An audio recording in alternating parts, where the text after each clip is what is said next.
మనకి అచల సిద్ధాంతంలో శివరామ దీక్షితులు అనేటటువంటి ఒక యోగి ఉన్నాడు.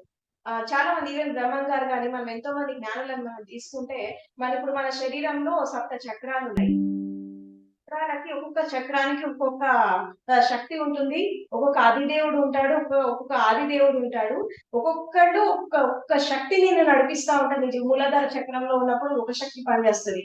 స్వాధిష్టానంలో ఉన్నప్పుడు ఇంకో శక్తి పనిచేస్తది. మణిపురాలో ఉన్నప్పుడు ఇంకోటి. హృదయ చక్రంలో ఉన్నప్పుడు ఇంకోటి. తర్వాత విశుద్ధిలో ఉన్నప్పుడు ఇంకో శక్తి పనిచేస్తది.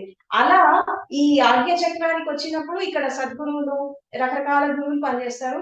ఈ సహస్రార చక్రంలో నీ యొక్క స్థితి వచ్చినప్పుడు అక్కడ భగవంతుడి శక్తి, విశ్వశక్తి పనిచేస్తుంది అని చెప్పి మనకి అచల సాంప్రదాయంలో రకరకాల గురువుల ద్వారా మనం ఇది చాలా ఫిలాసఫీస్ విన్నాం దీని గురించి.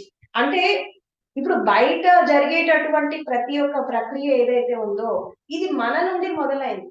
ప్రతిది కూడా అది ఆచారం అయితేనేమి